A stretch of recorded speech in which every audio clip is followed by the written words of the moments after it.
Hello, everyone. So today we're going to be talking about interest groups, which are our second in the group of linkage institutions that we'll be talking about. So we talked about political parties.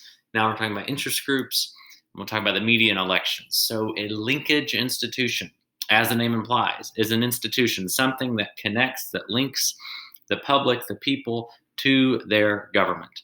We talked about ways in which political parties do that.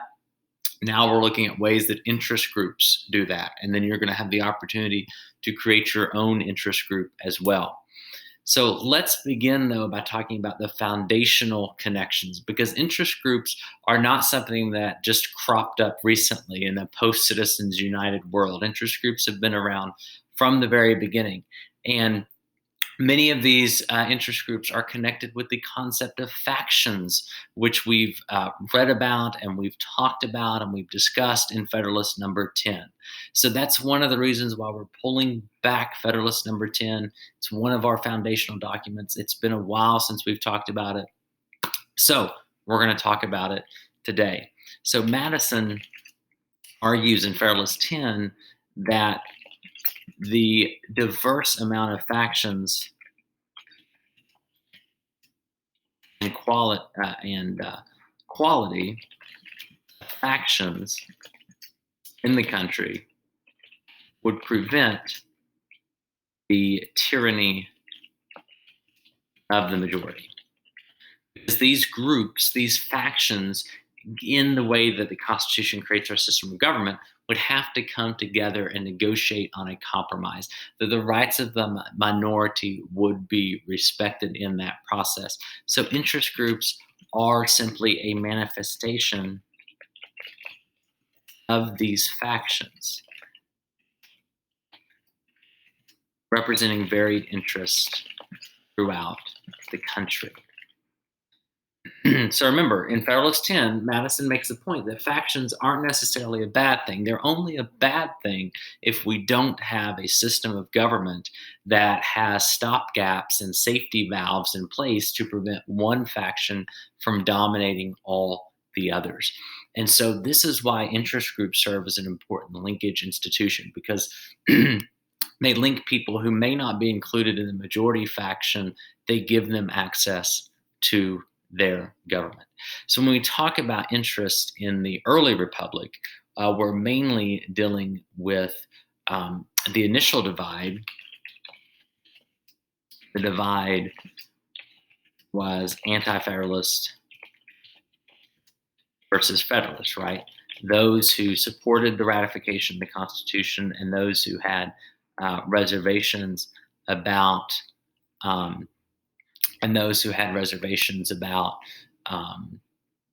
a strong central government. So that was the early interest, right? And then you have even the development of more concerns like the urban versus agrarian interest. You have the banking class and merchant class. You have obviously there's throughout the country, throughout the country's history, there's going to be racial tensions and racial divides. There are going to be class divides based on socioeconomic status, land ownership, lack of land ownership, so forth and so on. There's a resentment among the merchant class and banking class because people perceive that they aren't working for their living. So all kinds of ideas revolving around those divisions, as well as the role of government, questions about the role of government, the extent to which government should be involved in either society or in the economy.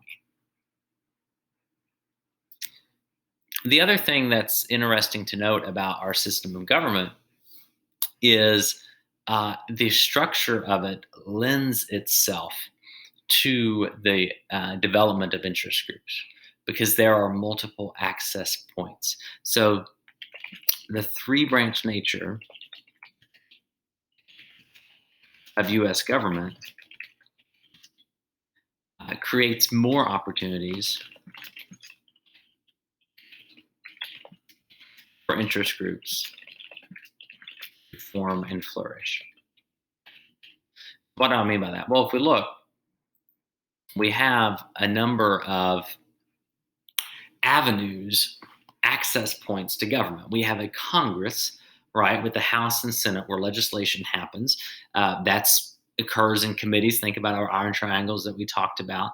We have an executive branch with the president, a vice president, the cabinet, and then, of course, the bureaucracy. And then we have a judicial branch with the Supreme Court and the various federal courts. So think about all of those doors, all of those ways for different groups to become engaged and involved in our system of government.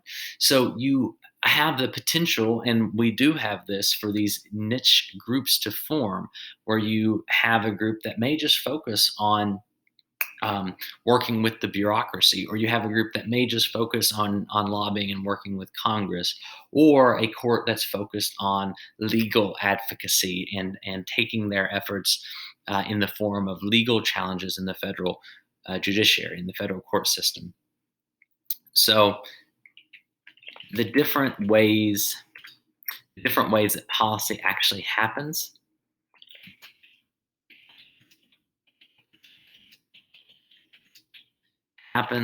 and is shaped allows multiple IGs to form focused on one or some of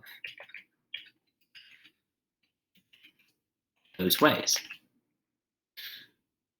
So it's not just all of the energy, right? All of the government action is not just being funneled through one point or one spot.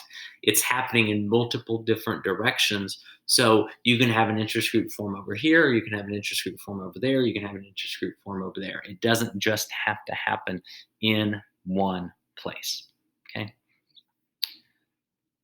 So just as we talked about the roles of political parties, let's talk about the roles of interest groups. One of the key roles is educating voters and office holders, right? And that was one of the things we talked about with political parties. So interest groups can serve as a resource for voters, members of the interest group, and elected officials by providing research, just like we talked about with the iron triangles, data, and talking points on key priorities. I want to give you an example. I've pulled up a couple sites here. The NEA, National Education Association, that's an interest group, right? And when you all do your interest group research assignment, these are some of the things I want you to be looking for, okay? Notice they have tools and ideas. And we'll talk about that with when we talk about mobilization as well. So different opportunities. They have advice and support down here. They have issues and action, a reference center. If we want to find out data, if we want to find out about policy proposals, if we want to have access to news articles, ranking of states and estimates on school statistics, NEA's annual rankings. So these are some examples of this type of education that interest groups provide. AARP, another big interest group, major interest group for our retired folks. Same thing. If we look at their menu, all kinds of opportunities obviously available, and we'll talk about some of these advantages later. Politics and society, we look at advocacy, governments and elections, events in history, Government Watch, where they're educating voters to let them know, hey, look, we are keeping an eye on what's happening in Washington. This bill to lower prescription drug prices, that's passed the House. This is what's going on. These are our legislative priorities. These are the things we want you to contact your members of Congress about. If you're a member of Congress and you want us to support you, then support these priorities, okay? Which then brings us to drafting legislation. Interest groups employ policy experts and lawyers to specialize in drafting model legislation from which actual congressional legislation and especially state legislation can be written. It's especially true at the state and local level. There's a group called ALEC, the American Legislative Exchange Council, that basically writes model legislations for states. It's the conservative interest group that writes out model legislation, and you'll see in state after state legislators who just copy it word for word and pass it. So that's an example of how interest groups can literally be involved in the lawmaking process, actually writing laws, or at least the template for a law. Less common at the federal level because there's so many moving parts and so many different groups involved, but still you can see a lot of the hands of different interest groups involved in legislation at the national level. The other thing, of course, is political mobilization, right? Interest groups can quickly and efficiently organize their members around a shared cause and put public and political pressure on policymakers to act. If you want to see an example of that, just think about what happened in Frankfurt a few years ago, right? This was the KEA, the Kentucky Education Association, right? It's the state affiliate of the NEA, the site we just looked at. But that's political mobilization, right? That's getting folks out saying, look, this is what's happening. We're going to use our member database to reach out to folks and say, you need to take action. You need to call your legislature or your member of Congress. You need to show up and protest. You need to write a letter. You need to post on social media. All of it's very streamlined and very organized. And this cartoon speaks to the importance of this political mobilization, because you see here, you have this candidate saying, vote for me, I'm not tied to any interest group, but the only people there are like the news media, right? So along with interest groups come members who can show up and support that particular candidate or that particular policy initiative. Think of the role that teachers played in the election of Governor Beshear, right? He featured them as grand marshals of the inaugural parade to emphasize that role. And so that's just one example there. The next is lobbying. So what do we mean by lobbying? Well, the term lobbying actually comes from this notion of in the lobbies of capitals of legislatures, you have folks standing and waiting for members of Congress or the legislature to go by and stopping them and saying, hey, can I talk to you for a second? I have an idea, or I want you to consider this. That's where the term comes from.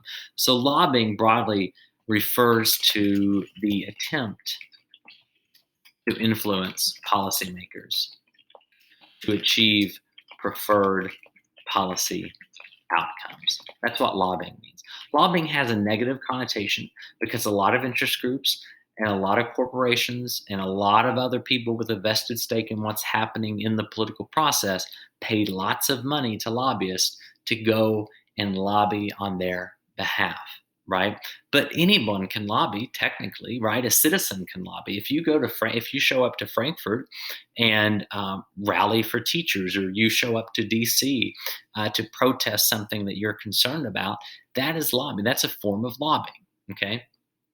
And this connects to these iron triangles and issue networks that we talked about way back in unit number 2. So just to refresh our memory here, we have our iron triangle relationship with Congress, and specifically congressional committee, the bureaucracy, and then interest groups.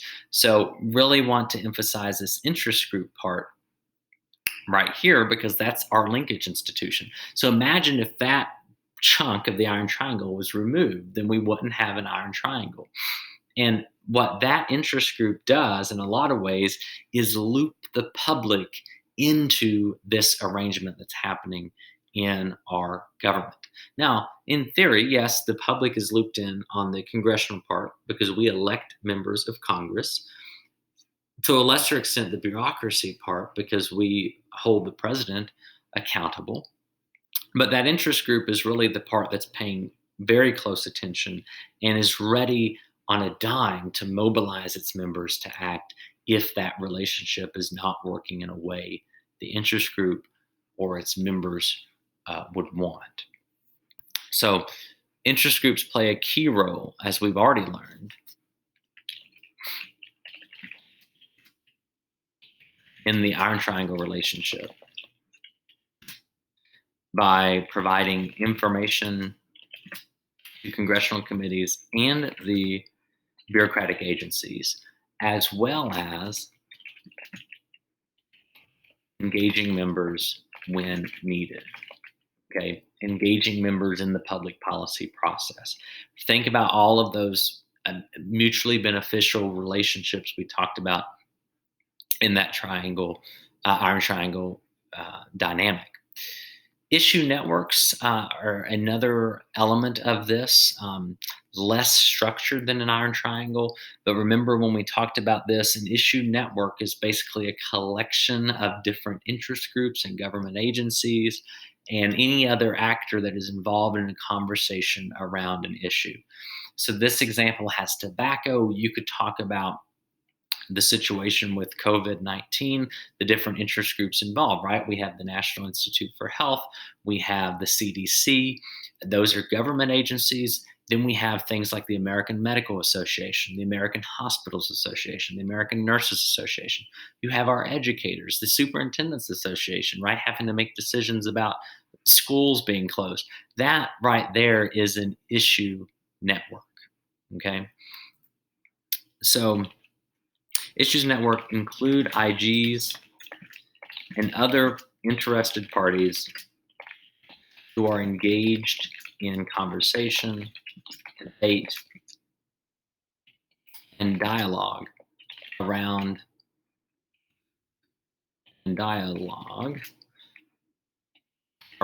a certain topic. Okay? So this is where the informational component of interest groups are particularly handy, right? People in this situation lean on the knowledge of interest groups. So when we're talking about COVID-19, we'll probably defer to groups like the American Medical Association, who are the experts in that realm. Also interesting to note that some interest groups create close relationships and alignments with the political parties. While interest groups are not by definition partisan, some typically are aligned by nature with political parties. So, talk about the NEA, National Education Association, typically aligned with the Democratic Party. That doesn't mean they don't endorse Republicans. NRA is typically aligned with the Republican Party.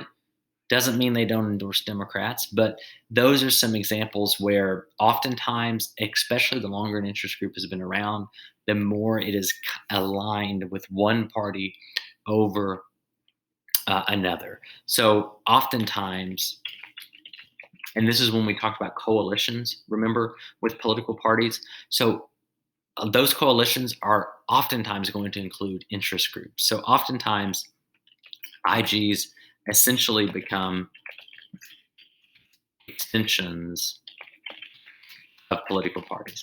And I think that's safe to say that about something like the NRA, which for all intents and purposes, especially at the national level, is an extension of the Republican Party. It's not a party organization itself, it's an interest group, but it works hand in glove with the Republican Party. Now let's look at the different types of interest groups here. We have institutional interest groups, which are centered around an organization or pre-established entity that wants to carry out its goals or its purposes. And there are three main types of these. One is intergovernmental. So these, especially in our federal structure, these typically represent state and local governments trying to get their piece of the federal pie, grants and those funding, uh, uh, trying to avoid unfunded mandates. So the Kentucky League of Cities is an example.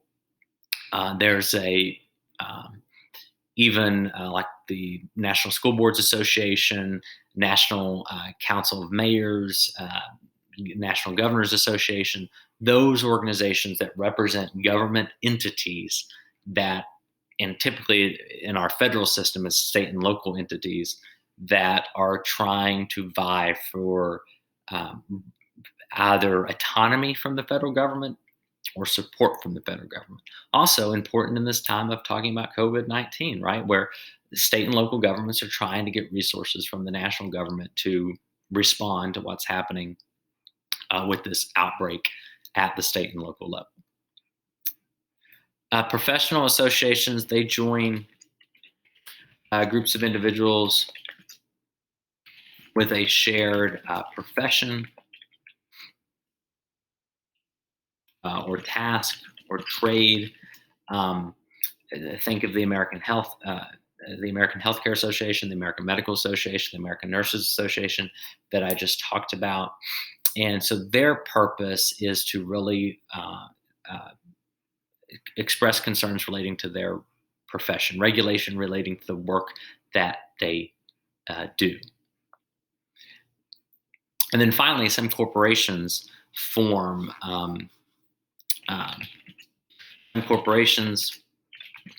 IGs to advance their cause, and which is typically deregulation or some type of government corporate relief when it comes to the tax structure or any conversations about revenue and government or any conversations even about issuing grants or public-private partnerships or anything like that. So a corporation can form its own interest group and lobby the government for legislation and action that will benefit that interest group. And the member groups are simply interest groups consisting of just individuals who share a common set of beliefs. Someone's walking their dog. Beliefs, views, and ideas. And so they've come together to form this interest group to push those ideas.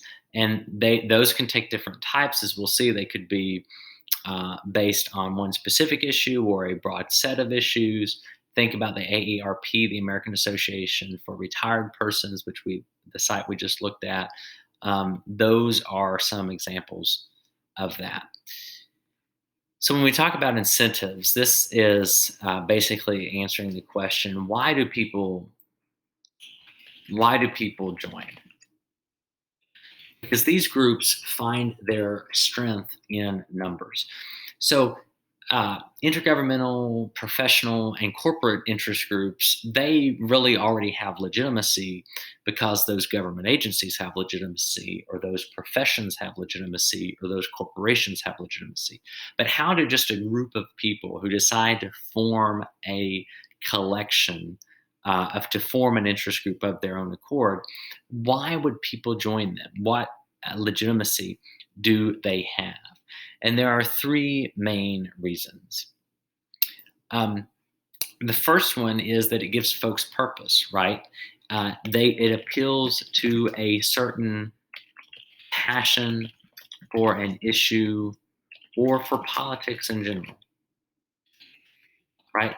People want to be engaged. People want to be involved. They want to have a purpose. So being a part of this group gives them that purpose. Okay, so that's one way. The second way is this notion of the social benefits, right? Belonging to an IG can reap social benefits, right? You can make friends, form new friend groups. It's a chance to socialize. It's fun. And oftentimes, interest groups will have gatherings, they'll have conferences or conventions, or they'll have meetings where you can socialize, where it's not just about business, but it's also about uh, hanging out with people.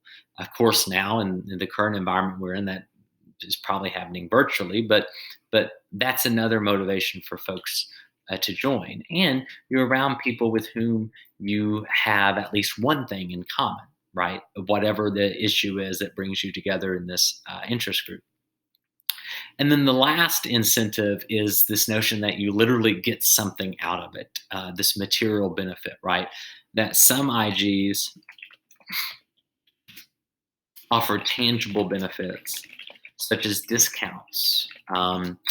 Maybe you get a product. You get a like sign up today, and we'll send you a free gift. Um, uh, Free membership to another organization or another group or to Disney or to whatever it is. So anything that is of material or tangible benefit is another incentive. And some interest groups have a combination of all of these. Okay.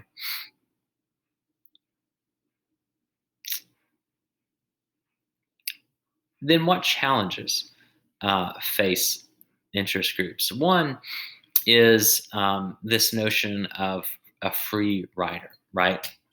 That this term refers to actually, let's look down here. This term refers to someone who is gaining all of the benefits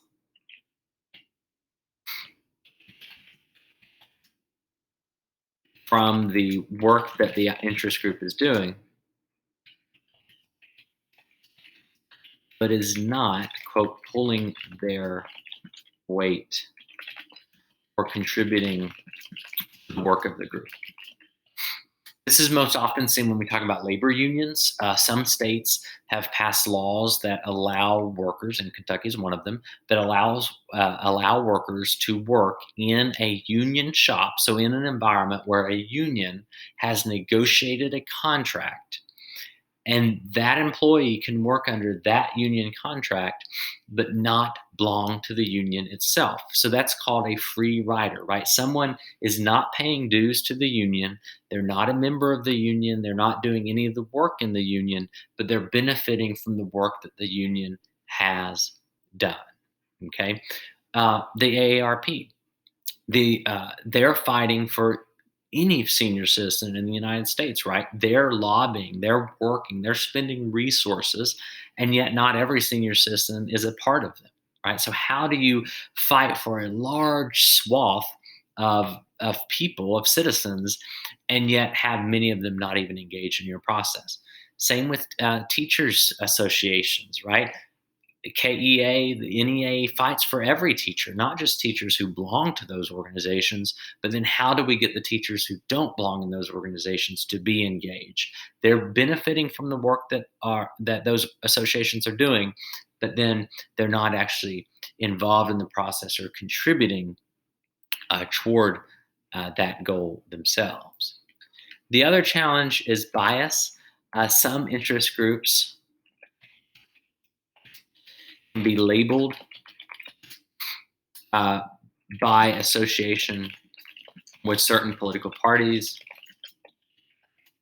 or other interest groups. And one of the things that gives you legitimacy as an interest group is this idea of independence, right? Because if you just simply become another name for the party, a political party, then how is having you as an interest group different from having the political party? So interest groups struggle to maintain that balance, right? If they associate too closely with one political party, if they always only endorse candidates of one political party, sometimes they could be accused of just simply being a partisan group and not an interest group, right? Not much different from a political party. And finally, our last two types here that we'll focus on, we have single issue and ideological interest groups. So these are IGs who have chosen to focus narrowly on one dominant issue or area of concern, right? Think about the NRA. Their number one issue, guns, right? That's what they're fighting for. And period. End of story.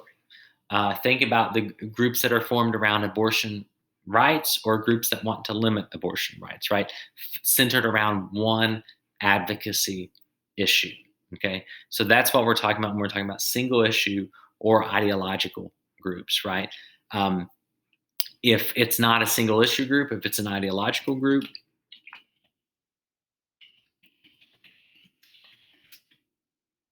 they are almost like political parties in some ways. Ideological groups seek to advance an agenda tailored to one ideological persuasion or the other. Rather than classifying themselves as being broad based, they firmly plant themselves in one section of the ideological struggle, be it if we want to think about the spectrum or we want to think about the quadrant, they firmly plant themselves in one area and that's where they stay. And if an issue crops up that is in that domain, they'll focus on it. If not, then they won't focus on it. And then finally, political action committees. And we've talked some about political action committees when we talked a little bit about campaign finance and we talked about elections. But political action committees oftentimes are parts of interest groups, right? Sometimes interest groups create political action committees, but they exist sometimes as a part of IGs to raise money to spend for influencing. Now, I don't like the wording of that. To raise money to influence elections, right? Because at the end of the day, IGs want to elect candidates that agree with their agenda. The goal is to elect policymakers that will advance the IG's agenda. So think of political action committees as the campaign arm, right, of a lot of these interest groups. Which then brings us to the super PACs that we've talked about before. But these are not necessarily tied to an interest group, but these are large sources of anonymous campaign funding to influence elections at the state and federal level. It can be tied to the goals of interest groups, but not always. So an interest group could have its own super PAC, right? An interest group could have a single individual, a billionaire, and we see this with the NRA. An interest group could have a billionaire form a super PAC and spend hundreds of millions of dollars, if not billions of dollars, influencing an election that aligns with the interest of that interest group. Okay, so that's where super PACs come into play. So notice when we talked about candidates as well, super PACs can form centered around a candidate. There can't be coordination, but they can also form centered around an interest group. And just some to emphasize kind of the perceptions that people have of this. This is a poll of how people feel about who influences the governing and political process. The green line represents big interest, the red line represents all the people, and the blue is they don't know. And so you can see that beginning and notice this is the whole Watergate era, right? When confidence in government takes a dip because of the Watergate scandal and controversy, and then it never really regains itself, right? A little bit after 2000, this stops at 2002. But if we were to look at the impact of Citizens United, look at the independent expenditures, the spending that's happening outside of campaigns, skyrocketed, right? Here's 2010. The Citizens United ruling happens in 2010. Boom. We go from $21 million in 2010 to $67 million in 2012. And this trend is only continuing if we looked at even more recent data. And so when we hear the term interest group, people often have negative connotations. That's kind of captured in this cartoon here, where you have an interest group and says, Congressman, here's your bill. And the congressman says, here's your law.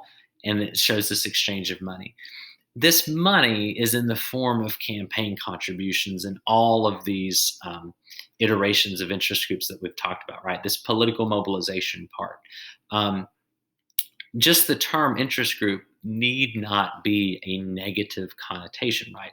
An interest group is any organization that is organizing around a shared goal or vision and mobilizing people to make it happen. Sometimes, though, that can be influenced negatively by money, right? Rather than your power being in the amount of people, rather than your power being in numbers, it could be that your power is in the amount of dollars. And that is especially true in a post Citizens United world. So these are some of the things I want you to think of as we talk about interest groups, as you research interest groups in your interest group research assignment, which is on Google Classroom.